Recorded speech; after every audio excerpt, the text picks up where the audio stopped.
Kopa Toplica sa ciljem da se prikupi novac u humanitarne svrhe. Kao glumac, baletski igrač, komunikolog i idejni tvorac ove neobične izložbe, domoć svoje moći i transformacije pomera granice, bežići od stereotipa koje nam društvo nameće. Kao jezik komunikacije koristi modnu fotografiju gde je upravo on u glavnoj ulozi modela i to pred objektivima naših najpoznatijih modnih fotografa Miše Obradovića, Andreja Damjanovića, Nemanje Maraša i ova provokativna izložba pokreće ozbiljno pitanje identiteta iz drugačijeg neobičnog ugla, a pored umetničkog karaktera identitet ima za cilj i podizanje svesti o obolelima od retke bolesti bulozne epidermolize. Ova izložba je humanitarnog karaktera. Da, sve izložbe su humanitarnog tipa.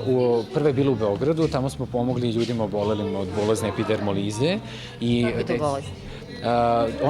Bulozna epidermoliza je zapravo bolest, to su deca leptiri, to spada u retke bolesti i organizacija Debra sakuplja ljude oko sebe i pomaže, tako da ukoliko neko gleda ovo i poznaje nekog ko boluje od iste, može da putem interneta se obrati organizaciji Debra i stupi u kontakt sa njima, ne bili pomogli svojim bližnjima ili ako imaju konkretan problem. A ovde ste A ovde u Prokuplju pomažemo sugrađanki i svako ko dođe do izložbe čuće o čemu se radi, da sad ne pravimo veliki marketing, može da pomogne i u svakom gradu ćemo pomoći određenom slučaju.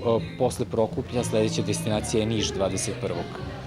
Tako da, eto, pozivamo one ljude koji ne stignu večeras da budu ovde u bioskopu sa nama, da možda dođu do Niša 21.